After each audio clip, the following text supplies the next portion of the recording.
करना पड़ेगी। इसने सोचा रात की तारीकी में, रात के अंधेरे में मैं निकलूं और चुपके से किसी गरीब की मदद करूं। देखिए नीयत अच्छी थी इसकी, लेकिन आधी रात गुजरने के बाद जब ये निकलता है अपने घर से और किसी गरीब आदमी को देखता है तो सड़क पर एक आदमी नजर आता है। इसने उस आदमी से पूछा, इतनी रात में तुम यहाँ क्यों हो? उसने पलट कर कहा कि तुम भी तो इतनी रात में यहाँ निकले हुए हो। मैंने तो आपसे नहीं पूछा। सदका देने वाले आदमी ने कहा कि भाई इतनी रात में तो वही आदमी निकलता है जो कोई मजबूर हो। उसने कहा हाँ मैं मजबूर हूं। बोलिए क्या करेंगे आप, क्या मेरी मदद कर सकते हैं? इस आदमी को यकीन हो गया कि वाकई आदमी मजबूर है, गरीब है और रात के अंधेरे में निकला है। इसके बच्चे भूखे होंगे, ये बेचारा किसी काम धंधे की तलाश में। इसने सोचा ये वाकई मजबूर आदमी है और इसने अपनी जेब से सदके की रकम निकाली और इस आदमी को दे दी। लो मजबूर आदमी को तो मैं ढूंढ रहा हूं, जाओ। चला गया, खुश हो गया। अब पैसा जो आ रहा हो तो चाहे कितना अमीर आदमी हो, अगर फ्री में मिल रहा हो तो वो और ले लेगा। ये गरीब नहीं था, ये बड़ा अमीर आदमी था। लेकिन इसने देखा ये बड़ा बेवकूफ़ आदमी है, पूछ भी नहीं रहा क्या करते हो क्या नहीं। इसने चुपके से दे दिया, हमने भी रख लिया, उसने भी रख लिया। इसने ये सोच के दिया गरीब आदमी है, मजबूर आदमी है, रात के अंधेरे में निकला है, रात में कोई मजबूरी तो निकलता, उसने चुपके से मदद कर दी। सुबह फजर की नमाज के बाद जब बाहर गया टहलने के लिए बाजार की तरफ, तो वहां एक अजीब शोर हो रहा था, लोग चर्चे कर रहे थे। इसी आदमी से बोले, हे सुना है कुछ? जिसने सदका दिया इससे बोले, ए सुना है कुछ? कहा नहीं। तुम्हें मालूम है आज रात में क्या हुआ? कहा नहीं। अल्लाह का एक नेक बंदा बेचारा किसी गरीब आदमी की मदद करना चाहता था, लेकिन चुपके से उसने जब मदद की तो वो आदमी बड़ा अमीर था, वो अमीर को सदका दे गया, अमीर को खैरात कर गया, अपना ज़कात और सदक़े का माल किसी अमीर आदमी को दे गया। बेचारा वो गरीब, वो आदमी धोखा खा गया। ये आदमी अपने घर गया, नजरें आसमान पर डाली, कहता है अल्लाह मेरी नीयत किसी अमीर आदमी को मदद करने की नहीं थी। देखिए नीयत, आए अल्लाह मेरी नीयत तो किसी गरीब की मदद करने की थी, लेकिन मुझसे गलती हो गई। अमीर आदमी को सदका नहीं देना चाहिए, लेकिन मैंने अमीर आदमी को सदका दे दिया धोखे से। तो अल्लाह मेरी गलती माफ करना। इसने फिर सदके का बहुत सा माल निकाला और कहा आज रात में मैं फिर निकलूंगा। वो तो किसी अमीर के पास चला गया, किसी गरीब के पास नहीं पहुंचा। आज की रात में निकलूंगा और किसी गरीब की मदद करूंगा। ये रात में बेचारा फिर निकलता है, आधी रात गुजर जाने के बाद फिर निकलता है। ये वाक़या बुखारी शरीफ के अंदर मौजूद है, हदीस की किताब के अंदर मौजूद है। और रात के अंधेरे में निकला, फिर उसने रास्ते में एक मजबूर आदमी को देखा, उसके फटे पुराने कपड़ों पे नजर पड़ी। ये समझा कि यही मजबूर है। इसने पूछा इतनी रात में तुम निकले हो, क्या तुम मजबूर हो? इस आदमी ने कहा मेरे फटे पुराने कपड़े देखकर भी क्या तुम्हें मेरी मजबूरी पता नहीं चल रही है? कहा हालत तो बता रही है तुम मजबूर हो। कहाँ मैं मजबूर हूँ? इस आदमी ने सदके की वो रकम निकाली और उस मजबूर आदमी को दे दी, लेकिन ये भी मजबूर नहीं था। आज भी आदमी धोखा खा गया। ये सदका दे के चला आया और वो सदके का माल लेकर चला गया। सुबह फजर की नमाज पढ़ने के लिए सदका देने वाला जाता है और नमाज फजर के बाद जब बाजार की तरफ निकलता है तो एक और शोर सुनता है, आज सुना है क्या हुआ? अरे तुम्हें नहीं मालूम? अरे तुम तो ईशा के बाद ही सो जाते हो, तुम्हें क्या मालूम? कहा क्या हुआ? कहा आज भी अल्लाह का एक बंदा अपने घर से सदके का माल लेके निकला। वो किसी गरीब की मदद करना चाहता था, लेकिन आज भी वो धोखा खा गया। कल किसी अमीर को दे दिया था, आज उसने अपने सदके का माल किसी चोर के हाथ में दे दिया। वो मजबूर नहीं था, वो चोर था, वो रात में लोगों के घरों में चोरी करने के लिए निकलता था। आज उसने सदक़े का माल चोर को दे दिया। उस चोर को तो डाका भी नहीं डालना पड़ा, उसको तो माल बैठे बिठाए मिल गया। बुखारी की रिवायत। ये घर आया, आय अल्लाह ये मेरे साथ क्या हो रहा है, मेरी नीयत नहीं है चोर की मदद करने की। आय अल्लाह मुझे गुनाह में मत डालना, आय अल्लाह मुझे अजाब मत देना। मैंने जानबूझकर मदद नहीं की चोर की, धोखे से सदक़े का माल चला गया चोर के हाथ में, कल अमीर के हाथ में, जबकि सदक़े का हक गरीब का है। अय अल्लाह मेरे पास बचा खुचा जो भी सदक़े का माल है, आज मैं फिर रात में निकलूंगा, अल्लाह मेरी मदद फरमाना और ये माल किसी गरीब तक पहुंचा देना। दुआ कर रहा है। तीसरी रात में फिर निकलता है। ओह सुनो नौजवानों, मुझे मालूम है कि कुछ लोग ऊँग रहे हैं, मुझे मालूम है कि नींद भी आ रही है, वक्त ही ऐसा है, बोलने वाला खुद नींद में है तो आप लोग, लेकिन हम उल्टा सीधा बोल नहीं रहे हैं, ठीक है। अल्फाज नींद में उल्टे सीधे ना निकल जाए, इसलिए थोड़ा सा होश में भी रहना पड़ता है। तो आप कहीं उल्टे सीधे सुन ना लो, इसलिए आपको भी थोड़ा चौंका हुआ रहना पड़ेगा। जब हम एहतियात बरत रहे हैं तो आपको भी ऐसा ना हो कि मैं कहूँ कि प्याज हराम है, आप समझे मौलाना ने कह दिया प्याज हराम है, और कल सुबह दावत कर दें मेरी खाने की और उसमें प्याज रख दें आजमाने के लिए, और जैसे मैं खाऊं पीटना शुरू कर दें, कभी ने कल तो कह रहा था प्याज हराम है और आज तो खा रहा। ये वक्त बहुत नाजुक है मेरे भाइयों, 3 बजने वाले हैं, इसलिए मैं आपको कह रहा हूँ 2:55 हो चुका है, थोड़ा सा दिमाग इधर लगाइएगा, ये नींद का वक्त है। हमने रमज़ान के महीने में शब कद्र जागने वालों को देखा है। इस टाइम जो रात जागते हैं रमज़ान में, ताक रातें जो होती हैं, रात के 3-3 बजे नमाज पढ़ रहे हैं तो ऐसे कर रहे हैं ऐसे। तो जब नमाज नहीं पढ़ी जा रही उन पर, तो तुम पे तकरीर कैसे सुनी जा रही होगी, मैं समझ रहा हूँ।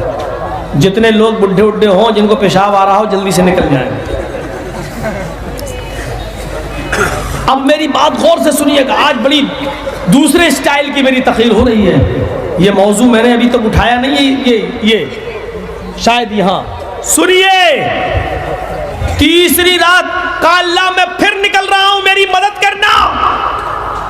चोर और अमीर आदमी को सदका खैरात कर देने के बदले में अल्लाह कहीं मुझे अजाब मत देने दे। मेरी नीयत नहीं थी उनकी मदद करने की, धोखे से। देखिए नीयत अच्छी थी, काम गलत कर रहा है। अमीर आदमी को सदका देना चाहिए, हराम है, नहीं दे सकते हो आप। चोर को सदके का माल देना जायज है, नहीं, काम हराम कर रहा है, लेकिन चूंकि जानबूझ के नहीं कर रहा है, नीयत अच्छी है। अब क्या होगा, इसको सवाब मिलेगा या गुनाह आगे आएगा। इसने जो गलत काम किया चोर की मदद करके, अमीर की मदद करके, इसको इस काम पर गुनाह मिलेगा या सवाब, वो अभी फैसला बाद में होगा। वो हदीस आ रही है आपके सामने, सुनते जाइए। तीसरी रात अल्लाह से कह रहा, अल्लाह आज तू मेरी मदद करना। तीसरी रात फिर निकला, रात में सदक़े का बहुत सा माल है और सारा माल लेकर ये निकल रहा है।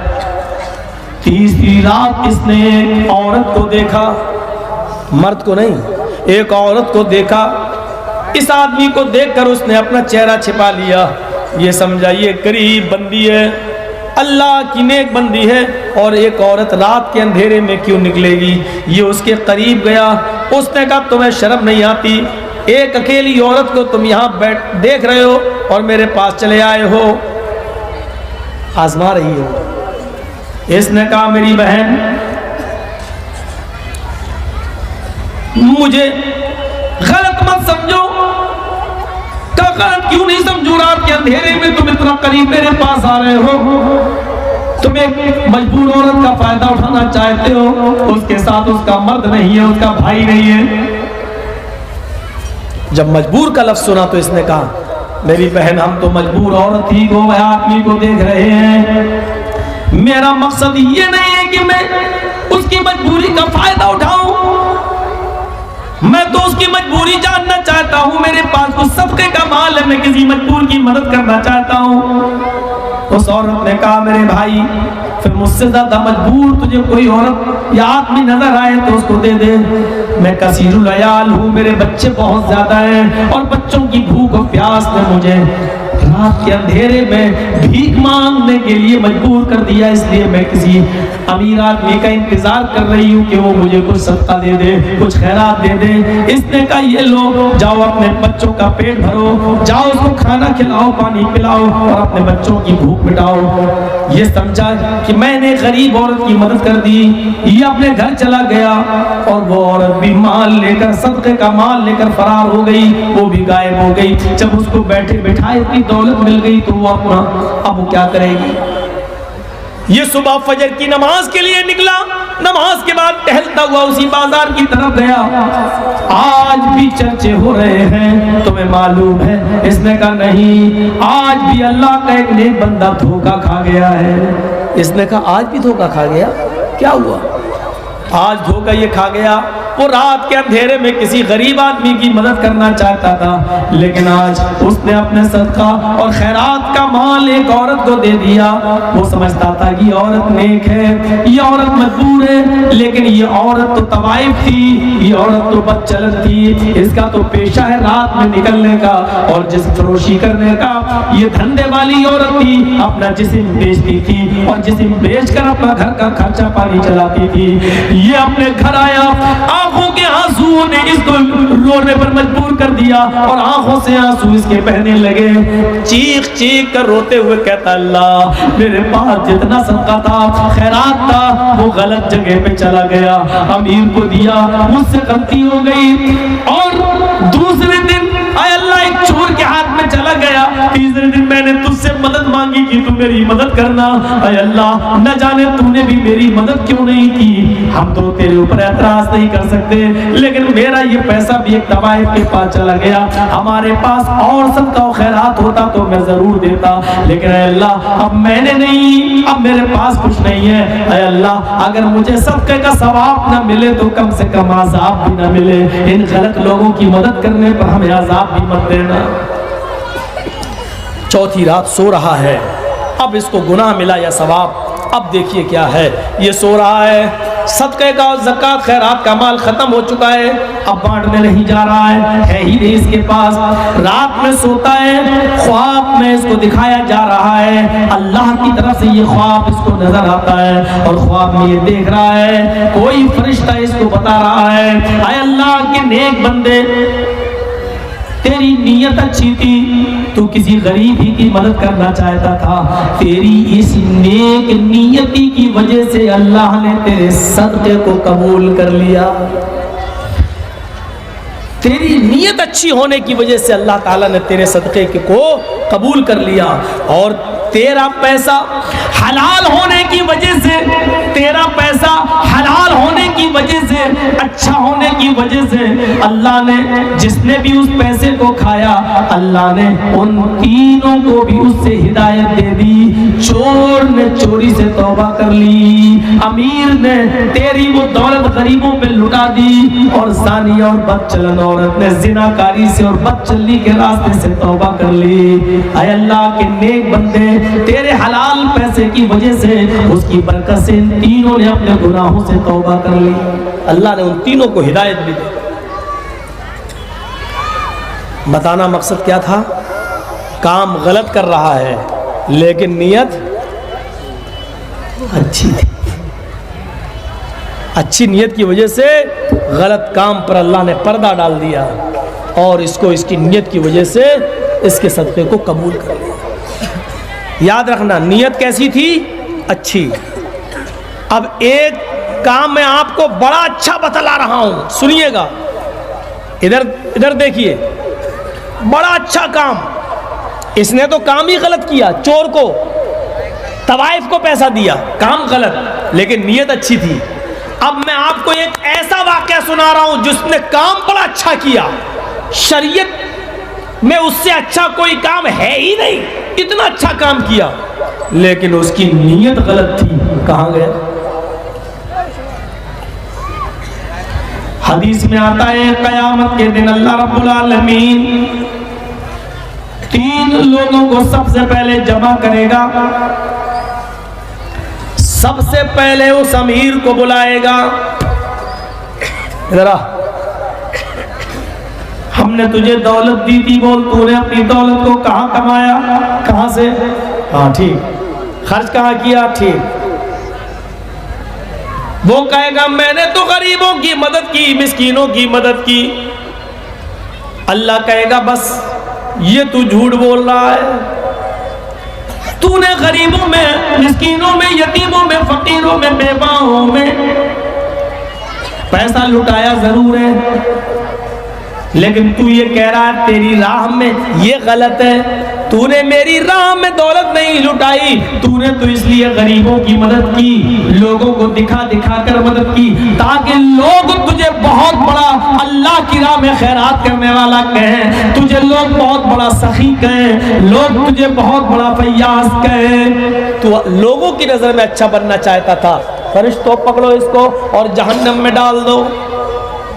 काम कितना अच्छा कर रहा है, गरीबों की मदद, और हकीकत में गरीबों की मदद कर रहा है, लेकिन कहां जा रहा है? जहन्नम में। काम तो अच्छा, लेकिन नीयत क्या थी? लोग उसे बहुत बड़ा ज़कात देने वाला कहें, खैरात करने वाला। दूसरे को बुलाया जाएगा, कौन होगा दूसरा जानते हो? मौलवी जर्जीस जैसे लोग। इधर आओ, हमने तुम्हें कुरान का इल्म दिया था, हदीस का इल्म दिया था, तुमने इसका क्या किया? अल्लाह लोगों में इसका प्रचार किया, लोगों में तबलीग की, लोगों को रास्ता बताया, हमने तेरा दीन लोगों तक पहुंचाया।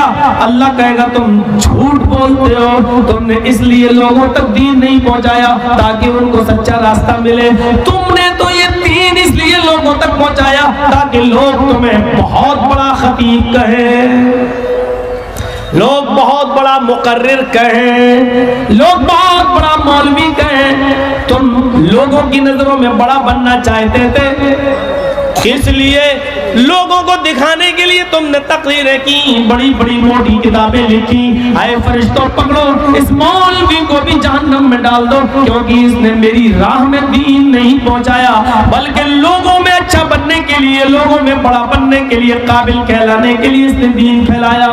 पकड़ो और जहन्नम में डाल दो। मौलवी भी जहन्नम में।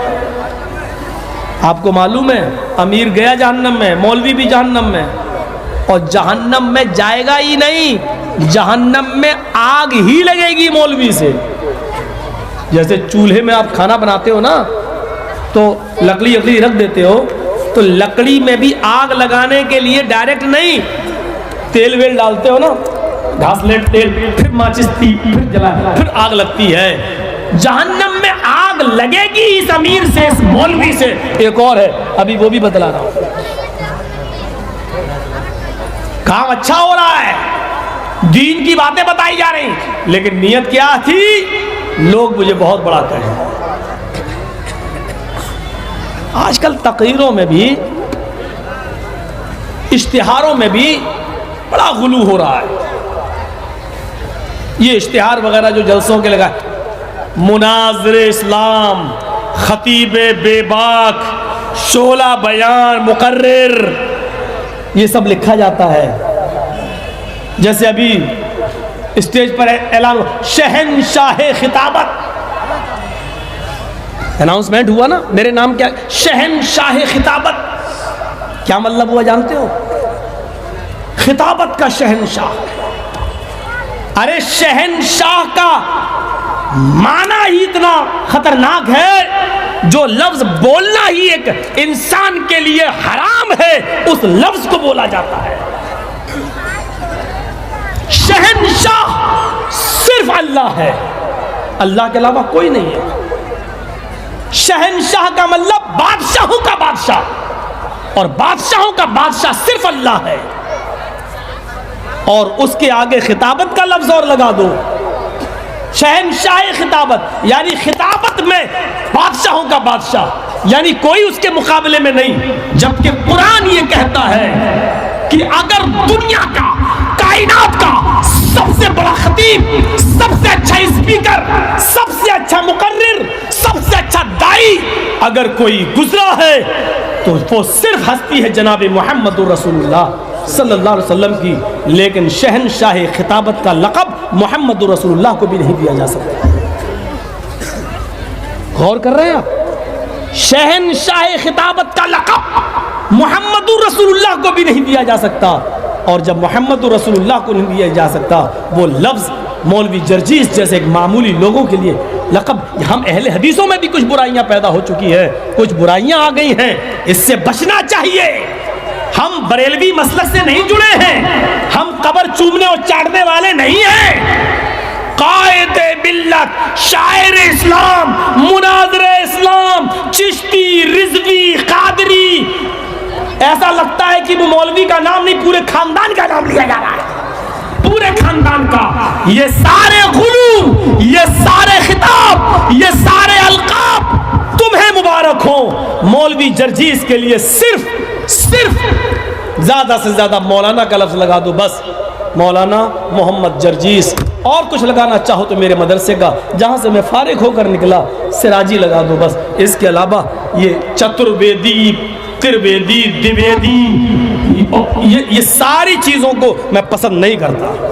मेरे भाइयों, मौलाना भी लफ्ज जो है अल्लाह के लिए, हकीकत में अल्लाह के लिए, अंता मौलाना फंसुरना अलल कौमिल काफिरीन। लेकिन मेरे भाइयों, हकीकत में मौला हमारा आका अल्लाह है, लेकिन चूंकि मजाजी माना में मौलाना के लिए भी इस्तेमाल होने लगा है, क्योंकि वो भी रास्ता दिखाते हैं, वो भी सही रास्ता बताते हैं, तो मजाजी माना में किसी इंसान को भी मौलाना कहा जा सकता है, लेकिन हकीकत में अल्लाह ही मौला हमारा है, मौला हमारा आका, हमारा मौला।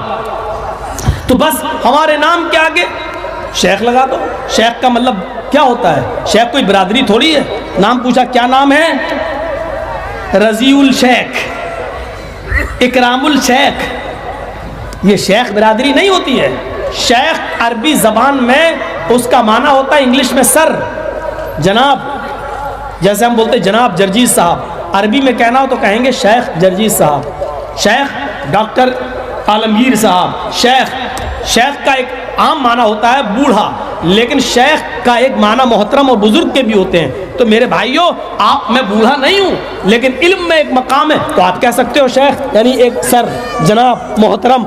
ये तो आप कहिए मोहम्मद जर्जीस, शेख मोहम्मद जर्जीस, मौलाना मोहम्मद जर्जीस, मौलाना मोहम्मद अशफाक, मौलाना मोहम्मद इकराम, मौलाना शमीम अख्तर फैजी, बस ज़्यादा से ज़्यादा हाफिज़हुल्लाह, अल्लाह इनकी हिफाजत फरमाए। अब उसके आगे लगाओ फला फला डिग्री दो, और शहनशाह खिताबत, खतीब बेमिसाल, शोला बया खतीब, खतीब शीरी, बुलबुल हिंद, खतीबुल हिंद, खतीबुल इस्लाम, ये तमाम चीज़ों से मेरे भाइयों कौम को बचाइए। मैं पीर नहीं हूँ, मुझे पीर बनाने की कोशिश मत कीजिए। मेरे भाइयों, शहनशाह खिताबत का लफ्ज़ अल्लाह ने भी नबी के लिए भी इस्तेमाल नहीं किया। जानते हो अल्लाह ने मोहम्मद रसूलुल्लाह के बारे में क्या इस्तेमाल किया? या अय्युहन नबी इन्ना अर्सलनाका शाहिदन व मुबश्शिरन व नज़ीरा व दाइयन इलल्लाह। आए नबी, आप तो अल्लाह की तरफ बुलाने वाले हैं, दाइयन इलल्लाह, आप दाई इलल्लाह है। अल्लाह ताला भी मोहम्मद रसूलुल्लाह को सिर्फ दाई इलल्लाह कह रहा है, दाई दावत देने वाले, आए अल्लाह की तरफ बुलाने वाले। अल्लाह ने भी नबी को यही कहा, सिर्फ बुलाने वाले।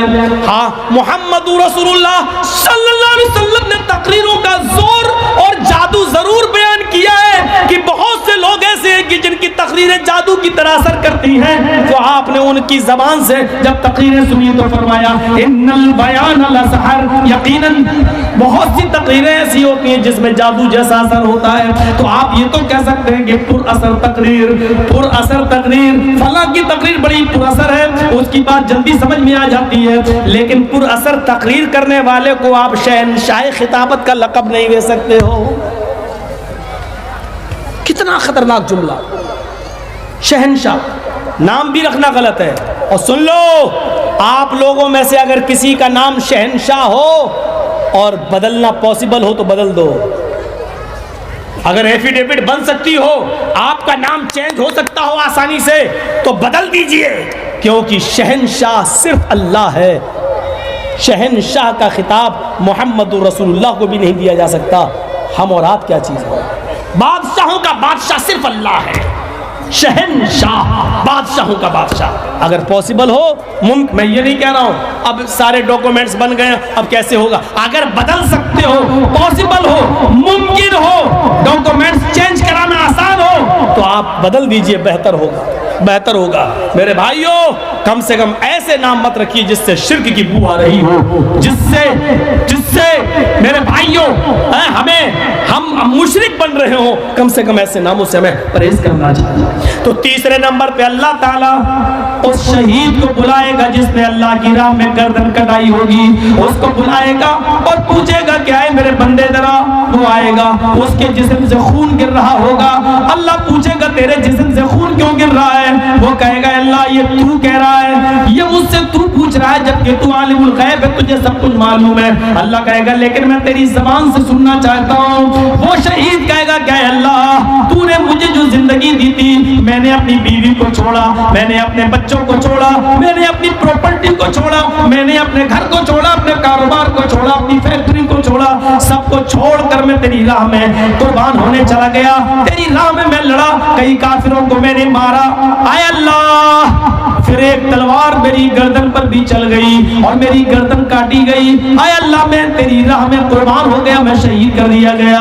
आय अल्लाह, मेरी ये जिस्म से जो खून निकल रहा है वो इसलिए निकल रहा है क्योंकि मैंने तेरी राह में अपनी जान की कुर्बानी दी। अल्लाह कहेगा मेरे बंदे, यही तू झूठ बोल गया है, यही तू झूठ बोल रहा है, तूने जान की कुर्बानी दी है, सच है, तूने अपना घर छोड़ा, सच है, तूने अपना मकान छोड़ा, ये भी सच है, तूने अपना घर छोड़ा, ये भी सच है, तूने अपना मकान छोड़ा, ये भी सच है, तूने अपनी दौलत छोड़ी, ये भी सच है, तूने अपनी बीवी बच्चे छोड़े, ये भी सच है, तू मैदान जंग में गया, ये भी सच है, तूने लड़ाई लड़ी, ये भी सच है, तूने तलवार चलाकर कई काफिरों को मारा, ये भी सच है, एक तलवार तेरी गर्दन पे चली हो, तेरी गर्दन कट गई, ये भी सच है, लेकिन तू मेरी राह में मारा गया, ये सच नहीं है। सब सच है लेकिन मेरी राह में तू मारा गया, ये सच नहीं है। मेरे बंदे, यहाँ झूठ मत बोल, तू मेरी राह में नहीं मारा गया। तू जब मैदान जंग में लड़ रहा था, तलवार चला रहा था, तो तेरे दिल में ये नीयत थी कि मैं अपने हाथ से बहुत से काफिरों को मारूं और ऐसी तलवार चलाऊं कि लोग मुझे बहुत बड़ा बहादुर कहें और बहुत अच्छी जंग लड़ने वाला कहें, मेरी इज्जत हो। तू ये नीयत रखता था अपने दिल में, इसलिए इस नीयत के बदले में शोहरत चाहता था, दुनिया में मिल गई, फरिश्तों पकड़ो इसको, डालो जहन्नम में, वो भी जहन्नम में, शहीद भी। क्यों? काम गलत किया था क्या? लड़ा था। बीवी बच्चों को छोड़ के मैदान जंग में जाना गलत है क्या? अपनी प्रॉपर्टी जमीन जायदाद छोड़कर मैदान जंग में कूद जाना गलत है क्या? कई काफिरों को मारना गलत है क्या? अपनी गर्दन पर भी अपने बीवी बच्चों की परवाह न करते हुए तलवार चलवा लेना गलत है क्या? सब अच्छे काम थे, लेकिन चूंकि अच्छा काम किया जरूर, लेकिन इस अच्छे काम पर पानी फेर दिया। उसके दिल की नीयत क्या थी? लोग मुझे बहुत बड़ा बहादुर कहें, गया जहन्नम। इस जलसे में कितने लोग आए? सब सुन रहे हैं। कुछ लोगों की नीयत होगी, मालूम है क्या? हम तकरीर सुनने जाएंगे और जो बातें कुरान और हदीस की बताई जाएंगी हम उस पर अमल करेंगे, ये नीयत है। सवाब कबूल। कुछ लोगों की नीयत ये होगी, जलसे में हम जा तो रहे हैं, मार्केट घूमेंगे, जलेबी खरीदेंगे, बच्चों को गुब्बारे बैलून दिलवाएंगे, और जब मौलाना जर्जीस कुर्सी पर बैठेंगे तब हम सुनने बैठ जाएंगे। सिर्फ जर्जीस साहब को सुनेंगे और दूसरे मौलवी को नहीं सुनेंगे। इस नियत से अगर आप आए हैं तो लिख लो कि मौलवी जर्जीस की तकरीर सुनने के बाद भी आपको सवाब नहीं मिलेगा। ये रात के 3:15 बज चुके हैं, आपके नामे अमाल में एक नेकी नहीं लिखी गई। आप सिर्फ आंखें फोड़ रहे हैं यहाँ पर, रात अपनी बर्बाद कर रहे हैं यहाँ पर, क्योंकि आप कुरान हदीस सुनने नहीं आए हो, आप सिर्फ मौलाना जर्जीस को सुनने आए हो। कुरान हदीस से मोहब्बत होती तो आप मौलाना तौहीद को भी उतना ही सुनते जितना मुझे सुनना है। कुरान और हदीस से मोहब्बत होती तो मौलाना इनामुल हक मदनी को भी आप उतना ही सुनते जितना मुझे सुन रहे हैं। कुरान और हदीस से मोहब्बत होती तो आप हमसे पहले बोलने वाले मौलवियों को भी उतना ही सुनते जितना मुझे सुन रहे हैं। आपको किताब और सुन्नत से मोहब्बत नहीं, फर्दे वाहिद से मोहब्बत है। नीयत पर उठाए जाएंगे। इतनी सी नीयत, उसकी जान बेकार, गया जहन्नम में। एक अच्छा काम बता दिया, अच्छा काम, शहीद हुआ, लेकिन नीयत बेकार, कहाँ गया? जहन्नम में। एक गलत काम करता रहा, चोर की मदद, तवाइफ की मदद, लेकिन उसका सदका कबूल हो गया। क्यों? क्योंकि उसकी नीयत अच्छी थी। अच्छा एक बात बता दो, बहुत अच्छी बात बताने जा रहा हूं मैं आपको, सुनिए। अगर कोई आदमी जानबूझकर ये कह दे कि मैं रब हूं और अल्लाह को ये कह दे कि अल्लाह तू मेरा बंदा है और मैं तेरा खुदा हूं, तो बताइए वो आदमी मुसलमान रह जाएगा? क्या वो आदमी मुसलमान रहेगा? अगर मौलवी जर्जीस जानबूझकर, नऊजुबिल्लाह सुम्मा नऊजुबिल्लाह, अगर जानबूझकर ये कहे कि आय अल्लाह तू मेरा बंदा है मैं तेरा खुदा, तो मौलवी जर्जीस को कोई बर्दाश्त करेगा? मौलवी जर्जीस काफिर है कि नहीं है अगर जानबूझकर ये कहे? फिरौन ने यही तो कहा था लोगों के बीच में खड़े होकर, अना रब्बुकुमुल आला, मैं तुम्हारा रब हूं। आए लोगों, मैं तुम्हारा रब हूं। उसने ये भी नहीं कहा आए अल्लाह मैं तेरा भी रब हूं। फिरौन कभी ये नहीं बोला आए अल्लाह मैं तेरा रब हूं, नहीं। फिरौन लोगों से कहता था कि मैं तुम्हारा रब हूं, मैं तुम्हें पालता हूं, तुम्हें खिलाता हूं, तुम्हें पिलाता हूं, मैं तुम्हारा रब हूं। अल्लाह ने फिरौन की लाश को दरियाए नील में गर्क कर दिया और समंदर ने उसको निकालकर बाहर फेंक दिया। लोगों ने उसकी लाश को दोबारा समंदर में डाला, समंदर ने फिर निकाल के बाहर फेंक दिया। लोगों ने उसकी लाश को जमीन के अंदर दफनाया, जमीन ने निकाल के बाहर फेंक दिया। और आज भी जिंदा जावेद मौजूदा ये है कि फिरौन को अगर आज भी जमीन के अंदर दफनाया जाए और गाड़ा जाए तो दुनिया के किसी भी हिस्से की जमीन आज भी फिरौन को अपने अंदर समोने के लिए तैयार नहीं, निकाल के बाहर फेंक देती है। क्यों? क्योंकि अल्लाह ताला ने कहा हमने फिरौन की लाश को कयामत तक आने वाले लोगों के लिए निशाने इबरत बना दिया। अपने आप को रब कहने वाला दुनिया वालों के लिए इबरत का मकाम है, इबरत का निशान बना दिया हमने उसको, निशान इबरत। लोगों देखो, अपने आप को खुदा कहने वाला देखो आज पड़ा है, उसकी बॉडी केमिकल मसालों में लगी हुई है, आंखें फटी हैं, जिस्म पर हड्डियां हैं, आज वो किसी को पुकार नहीं सकता, आज वो अपनी बॉडी को सरका नहीं सकता। ये उस रब का हाल है जो लोगों को अपना रब कहता था। देख लो आज इसकी लाश का क्या हाल हुआ मेरे भाइयों। लेकिन एक आदमी वो भी था जो जंगल में अपने ऊंट पर लदे हुए सामान को लेकर जा रहा था। रास्ते में थक गया, सहरा में थक गया, जंगल में थक गया और उसने अपने ऊंट को उसी जंगल में बिठा दिया और अपने सर से अमामा उतारा और बैठ गया। थोड़ी देर बैठा था कि उसको नींद आ गई, वो लेट गया। जैसे ही लेटा उसको नींद ने अपनी आगोश में ले लिया, वो सो गया। आंख खुली तो क्या देखता है कि मेरा ऊंट यहाँ से गायब हो गया। क्या देखता है कि मेरा ऊंट यहाँ से गायब हो गया।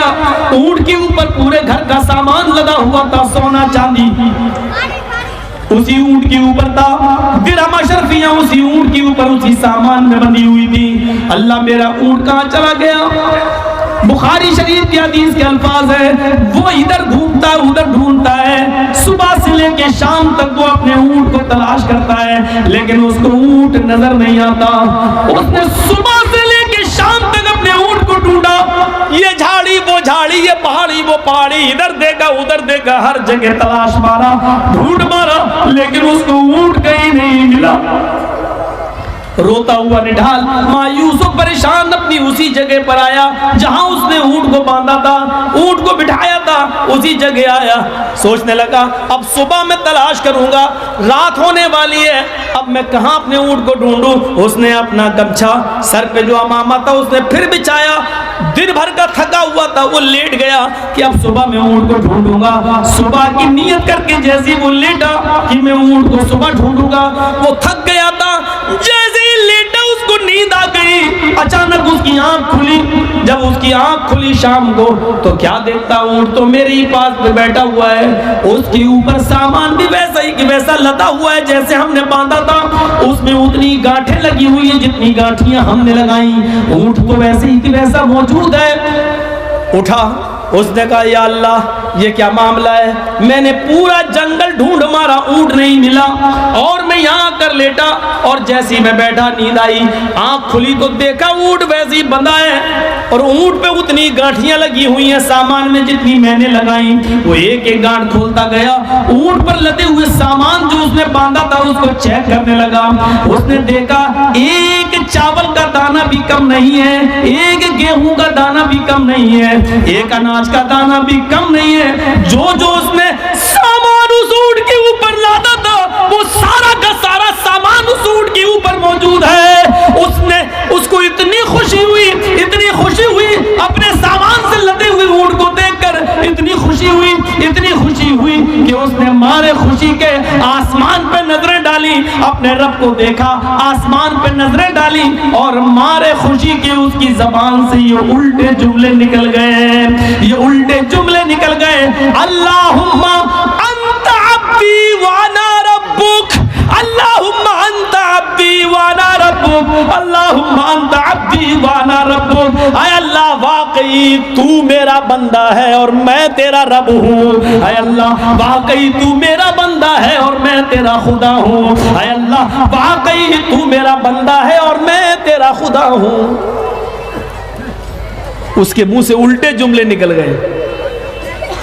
अल्लाह के नबी फरमाते हैं जब वो ये कह रहा था कि अल्लाह वाकई तू मेरा बंदा है, मैं तेरा खुदा हूं, उस वक्त अल्लाह मुस्कुरा रहा था, उस वक्त अल्लाह मुस्कुरा रहा था उसकी ये जुमले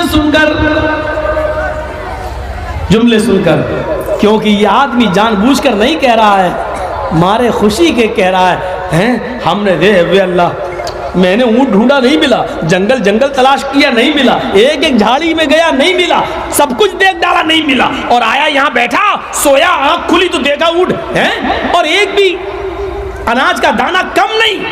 वाकई मान गया तेरी कुदरत को, वो कहना ये चाह रहा था, वाकई मान गया तेरी कुदरत को, वाकई तू मेरा रब है मैं तेरा बंदा, कहना ये चाह रहा था, लेकिन मारे खुशी की उसकी जबान से निकल गया वाकई तू मेरा बंदा है मैं तेरा खुदा। कोई गिरफ्त नहीं की अल्लाह ने, अजाब नहीं दिया अल्लाह ने, ये नहीं कहा इसकी लाश को मैं निशान इबरत बना दूंगा लोगों के लिए, हालांकि इसने खतरनाक जुमले बोले। फिरौन ने तो सिर्फ ये कहा था लोगों मैं तुम्हारा रब हूं, अल्लाह को नहीं कहा था फिरौन ने, इसने तो अल्लाह ही को कह डाला कि तू मेरा बंदा है। फिरौन ने कभी नहीं कहा आय अल्लाह तू मेरा बंदा मैं तेरा भी रब हूं, फिरौन ने तो इतने बड़े जुमले नहीं कहे, फिरौन ने सिर्फ लोगों से कहा कि मैं तुम्हारा रब हूं, लेकिन इसने तो अल्लाह ही से कह डाला, अल्लाह ही से कह डाला तू मेरा बंदा है मैं तेरा खुदा। लेकिन इतने खतरनाक जुमले बोलने के बावजूद भी अल्लाह ने इसको गिरफ्त में नहीं लिया। क्यों? क्योंकि इसकी नीयत ये नहीं थी, इसकी नीयत यही थी कि वाकई तू मेरा रब है मैं तेरा बंदा, कहना वो ये चाह रहा था, लेकिन धोखे से कह गया कुछ। तो हम तसव्वुर करें हमारी नीयतें क्या है। हर चीज में देखो, यहाँ मदद कर रहे हो, सदका ज़कात खैरात जो दे, उसमें हमारी नीयत क्या है। तो मैंने शुरू में कहा था मेरे भाइयों, हर मजहब जितने भी नबी आए, जितने भी रसूल आए, सबका दीन है, और इसीलिए मुसलमान वो कौम है, मुसलमान वो मजहब है इस्लाम कि आज भी मूसा की इज्जत करता है, आज भी ईसा की इज्जत करता है, आज भी इब्राहिम की इज्जत करता है, आज भी नूह की इज्जत करता है, और इन सबको नबी और रसूल मानता है। कोई ईसाई ईसा के अलावा किसी और को नबी मानकर देख ले, कोई यहूदी मोसेस मूसा के अलावा किसी को नबी मानकर देख ले, एक हम ही हैं, इस्लाम ही है। जो मोहम्मद रसूलुल्लाह को मानने के साथ साथ ईसा को भी मानते हैं, मूसा को भी मानते हैं, इब्राहिम को भी मानते हैं, याकूब को भी मानते हैं, यहया को भी मानते हैं, नूह को भी मानते हैं। यही तो इस्लाम ने मोहब्बत और प्यार का दर्ज दिया था, यही तो इस्लाम ने मोहब्बत और प्यार का सबूत दिया था। मेरे भाइयों, हमें और आपको इस सबूत को अपने अंदर जमा करना होगा और हमें इस्लाम की दावत का प्रचार करना होगा।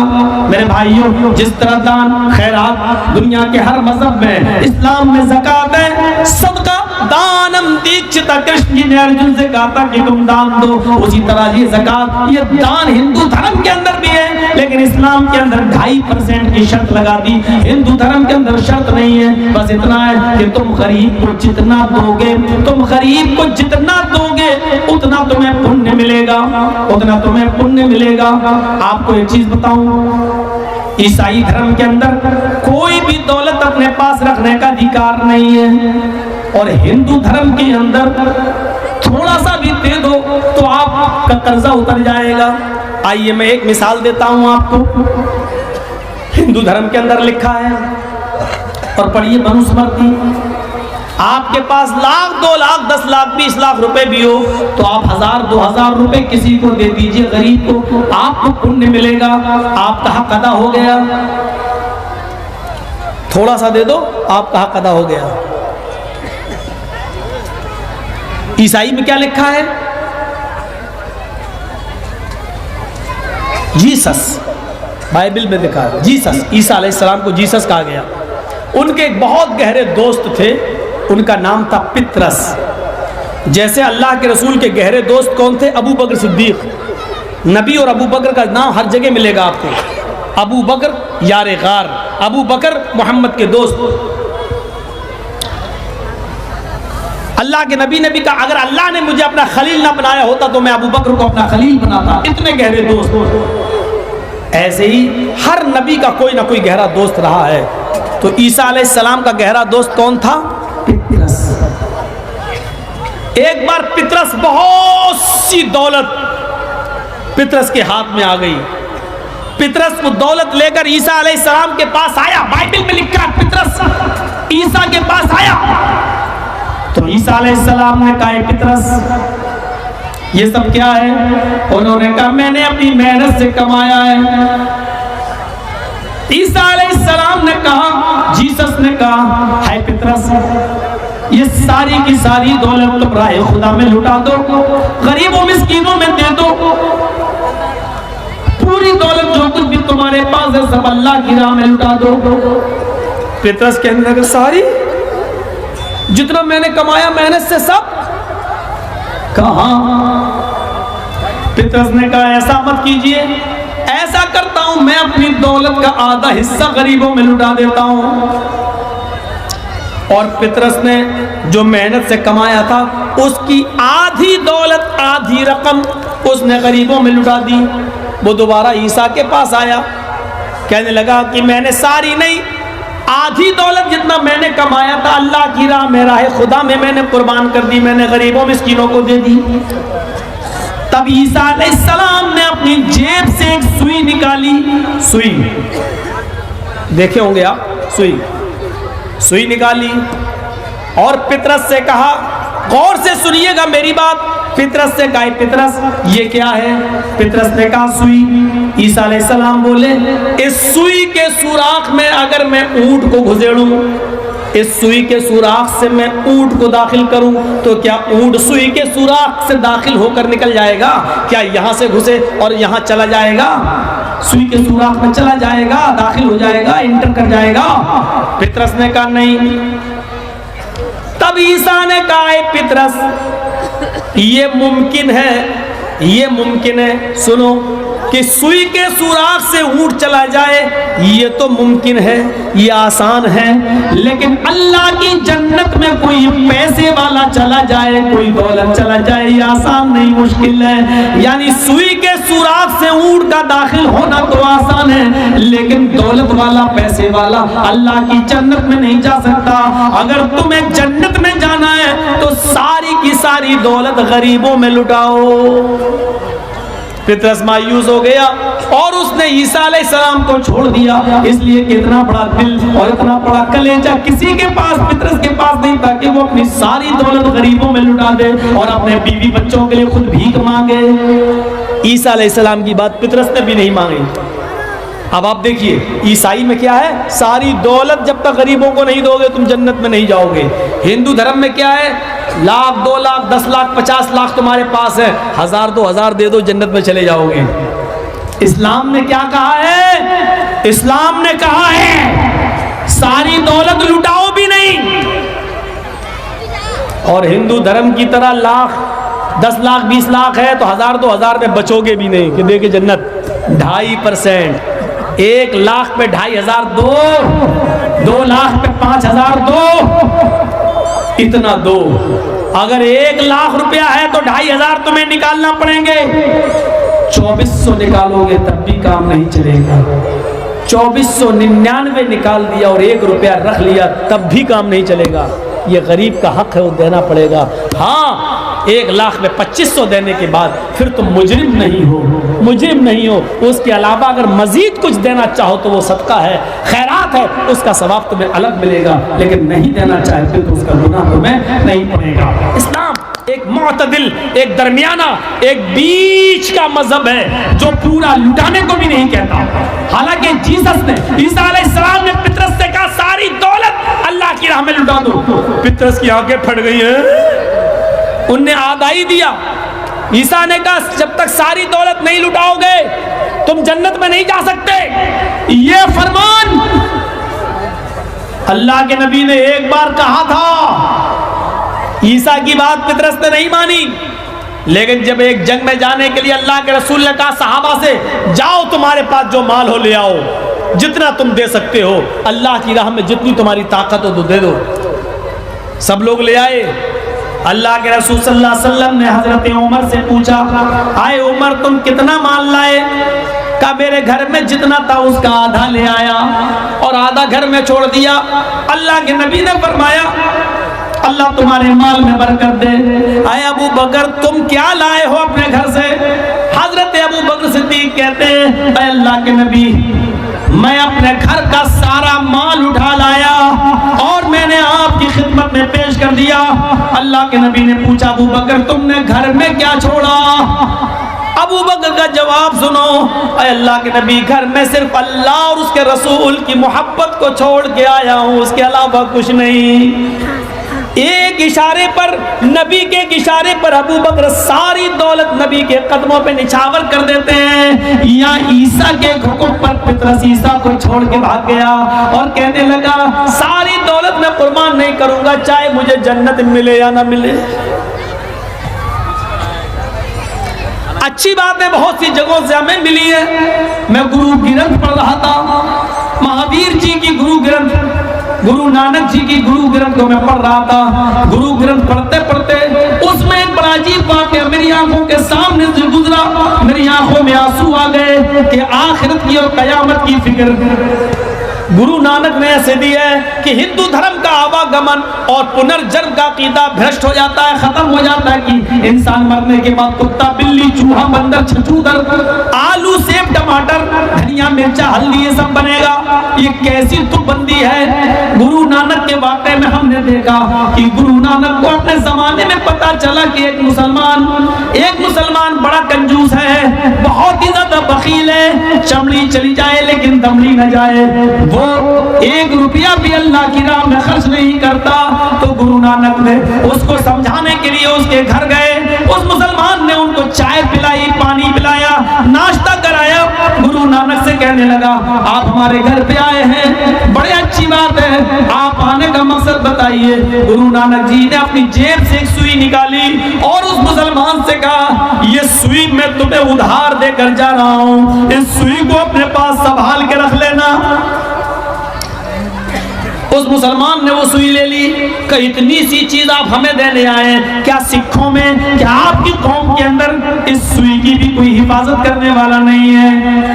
गुरु नानक बोले उस मुसलमान से नहीं, हमारे सिखों में कोई एक सुई की भी हिफाजत करने वाला नहीं, इसलिए मैं तुम्हें ये सुई देने के लिए आया हूँ। हाय मुसलमान भाई, इस सुई को तुम कपड़े में लपेट लो या कागज में लपेट लो, इस सुई की जरूरत मुझे कल कयामत के दिन पड़ेगी। मुझे कयामत के दिन ये सुई तुम मुझे दे देना, मैं तुमसे मैदान महशर में ये सुई मांगूंगा, तुम मुझे आज रख लो, कल कयामत के दिन ये सुई मुझे दे देना।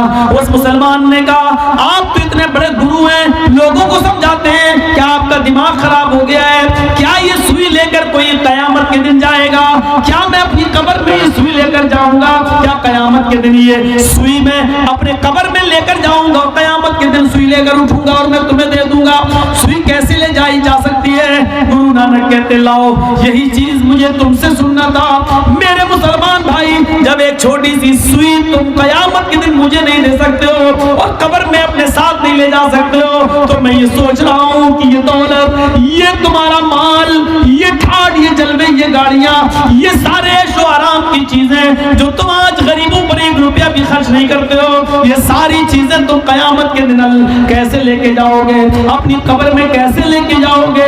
आज मुझे पता चल गया कि तुम एक सुई भी ले जाने के लायक नहीं हो, तो ये सारी दौलत कैसे ले जा सकते हो? ये कहकर गुरु नानक वहां से चले आए। मुसलमान मौलवियों ने उस मुसलमान को ऐसा नहीं समझाया था जो गुरु नानक ने समझा दिया। उस मुसलमान को गुरु नानक की ये बात पसंद आई और उसने उसी दिन से सारी दौलत अल्लाह की राह में खर्च करना शुरू कर दिया, गरीबों में लुटाना शुरू कर दिया। मेरे भाइयों, मुसलमान उस जमाने का बहुत बड़ा सूफी बासफा इंसान बन गया। तो मेरे भाइयों, कभी कभी अच्छी बात कहीं से भी मिल जाए तो ले लेना चाहिए। गुरु नानक से ये अच्छी बात मिली और मौलवी जर्जीस को अच्छी बात लेने में कोई एतराज नहीं है। मेरे भाइयों, हम अच्छी बात कभी कभी शैतान से भी ले लेते हैं। शैतान ने आयतल कुर्सी बताई थी। अबू हुरैरा जो ज़कात के माल की हिफाजत कर रहे थे और शैतान इंसानी शक्ल में रोज चोरी करने आता था। अबू हुरैरा उसको पकड़ लेते थे, रात में कहते थे अल्लाह के नबी के पास ले जाऊंगा। वो कहता था मेरे बहुत से बच्चे हैं, भूखे थे इसलिए मैं मजबूरी में चला आया, मुझे छोड़ दो। अबू हुरैरा कहते हैं कि मैंने छोड़ दिया। अल्लाह के नबी कहते हैं अबू हुरैरा आज वो फिर आएगा। कहा कि आ जाएगा तो मैं पकड़ के उसको आपके पास लाऊंगा। वो दूसरे दिन फिर आया, फिर मैंने पकड़ लिया। उसने कहा मैं क्या करूं, मुझे अपने बच्चों का तलबता नहीं देखा गया, कल से भूखे थे, चोरी नहीं कर पा रहा था, क्या करूं, अपने बच्चों को क्या खिलाऊं?